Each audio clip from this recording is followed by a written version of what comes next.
Hi, Esther Goldberg, clinical and educational psychologist specializing in ADHD and personality.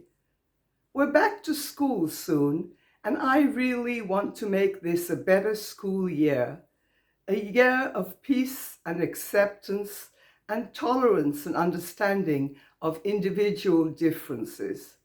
So I reach out to you, teachers and parents especially, on this video to try and understand us differently.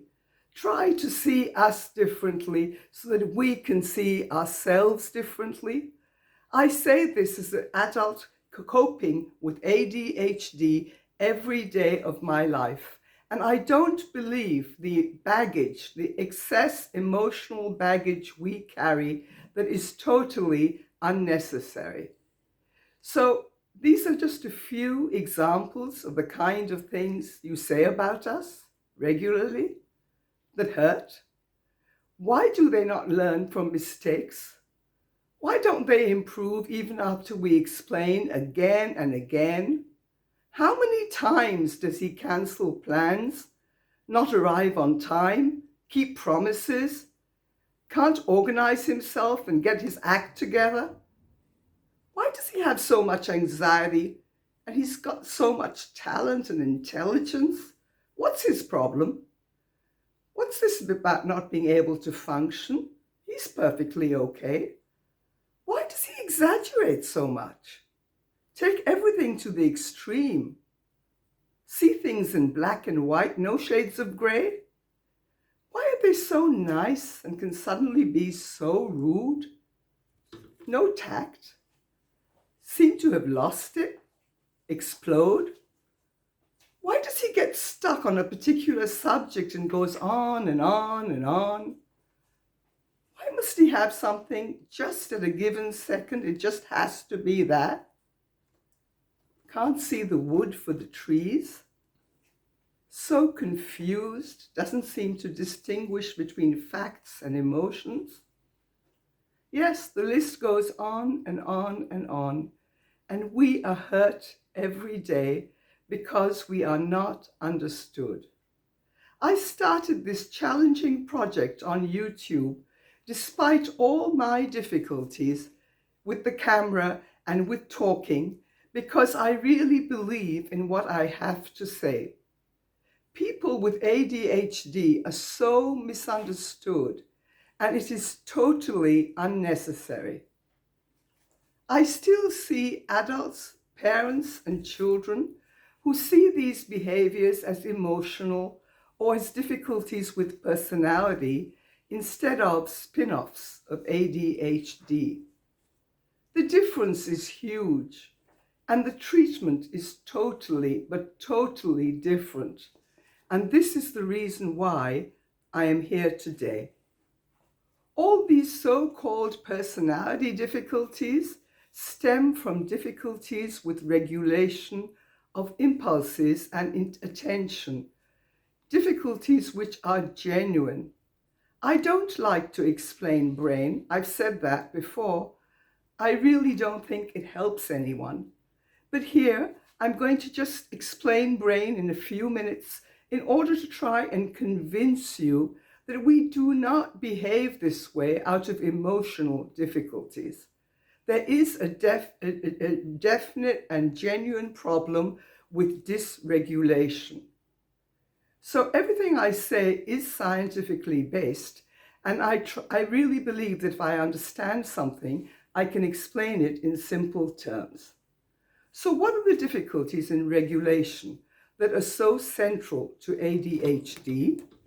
We have a genuine difficulty to control our attention and impulses because we have an underdevelopment in the frontal lobes of the prefrontal cortex. Yes, we know exactly which areas, etc. But again, I don't think that is important. We need to focus on what does this mean. It means we can't pause to stop and think before acting about a given event after it has passed, to compare, to analyze, and to learn from them. Oops, I did it again. I did it once more. I cannot say why, but it's happened before. I've insulted my friend and now she feels hurt. Words just jump out of my mouth without any alert. That is exactly it. The reason that sometimes we seem to explode or be not tactful is not because we are angry at a person or we have something against them. It's not about conflict.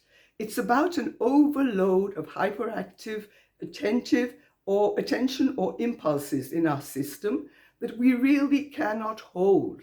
And so we need to release them as soon as possible to unload excess baggage. We learn from past experience how to direct ourselves in the present and towards the future.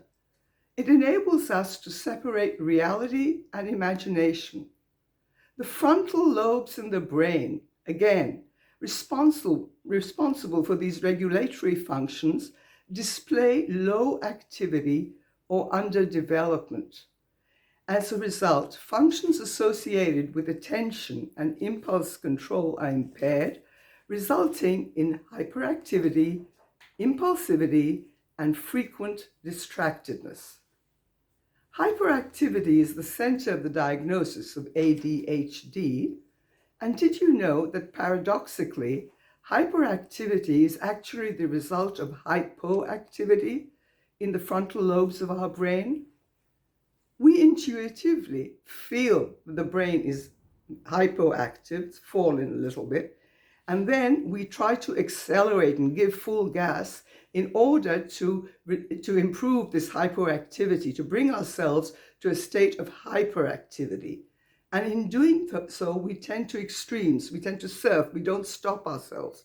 We have difficulty with the brakes.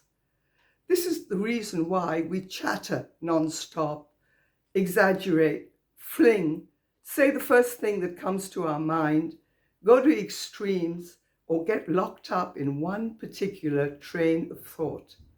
Everything just comes to a halt and we're not able to move on. Why is this so crucial to understand? Because if we understand the specific dynamic, we can explain it in simple words. It's not that you are confused in your mind, or that you are not intelligent, or you have difficulty with your emotions. You have difficulty when your thoughts start racing and flying around, and we are going to work on identifying these specific issues. We are going to focus on identifying when the thoughts start flying around. Remember, he's not aware of it. He was born this way. We need to help him see it in a positive manner. And this is why I insist on positive communication, on a positive, simple language of metaphors in which we can talk to children and explain them about themselves, to mediate, to help them understand themselves. So first of all, they are understood to themselves, and they can be understood by others. This is in no way a discount coupon.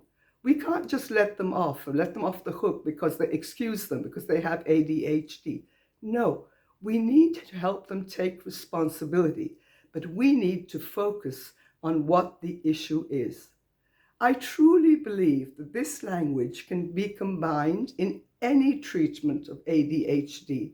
I am all for every treatment that improves functioning, that helps, that is beneficial in any way. Cognitive therapy, cog-fun therapy, medication, anything.